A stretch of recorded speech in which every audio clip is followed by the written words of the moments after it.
Have you ever eaten something hot like wings or black pepper, wasabi, and felt like your mouth was on fire, even though there was no real hot food?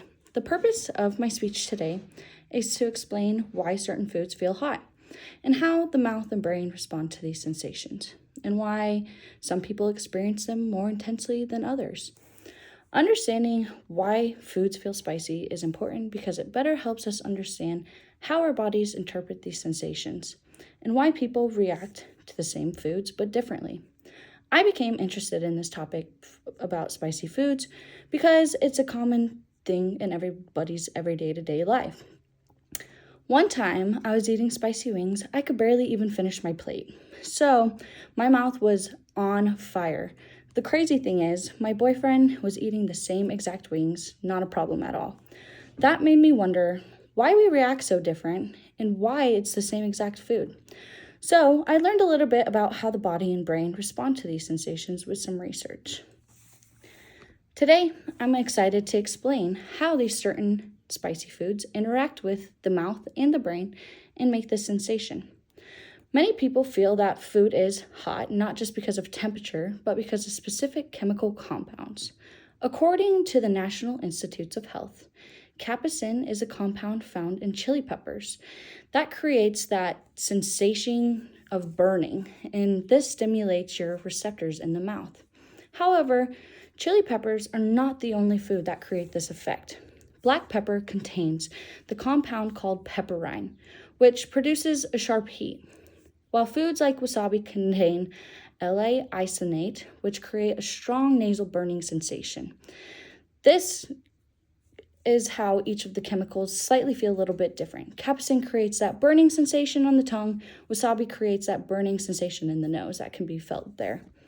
Although the compounds are different, they interact with the body in similar ways by stimulating the same sensory receptors. These chemicals do not actually increase the temperature, but they create the sensation of heat. That's how we understand how food can feel hot and let's talk about how we can examine how the body and brain actually respond to these sensations. When eating spicy foods, the compounds enter the mouth. They activate heat receptors. These receptors are called TRP receptors. They are located in the tongue and throughout the mouth. These receptors react almost immediately, which is why you feel the burning sensation almost instantly when you start eating these foods. According to Bernista, these receptors send signals to the brain that normally are associated with heat or even physical irritation. As a result, the brain interprets these signals as burning sensation, even though there's real no pain and there's real no heat present. A common myth is drinking water. Drinking water with spicy food helps, but it doesn't. It makes it actually worse. According to some of my research, milk actually makes the spiciness feel much better because there's a protein in it called casein. This binds to the chemical compounds like capsaicin, which helps wash the spiciness away. Some of these people might have reactions such as sweating, experiencing some runny nose, or even feeling their heart rate increase when eating spicy foods. Eating spicy foods is like setting a fire alarm off in your mouth even when there's no real fire. This is called sensory illusion, meaning the body reacts as almost if it's in danger when there is no danger present. This makes the experience feel extremely real, even though there's nothing even burning in your mouth, which can be crazy when trying new spicy foods. While everybody can experience these reactions differently, more intensely than others, not everyone experiences spicy food the same way. This is due to several factors.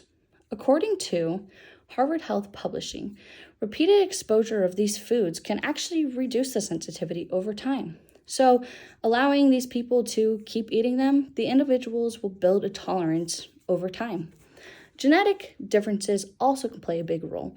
Some people are just naturally a lot more sensitive and have their receptors go off a different way. So it can feel a lot stronger and more intense with certain reactions. Cultural factors also play a large role. So some people with cultural backgrounds where they eat certain spicy foods just growing up, they develop that higher tolerance compared to those who do not. As I come to the end of my speech today, I've explained why spicy foods feel hot and how the brain does respond to these sensations, and why some people feel the spiciness a little bit different in the experience. So understanding these reactions, I hope it helps you understand how our bodies interpret these sensations and how our bodies experience foods widely. So the next time you do eat something spicy, just remember your mouth really isn't on fire. There is no flame. It's just your brain being fooled by a little chemistry. Thank you.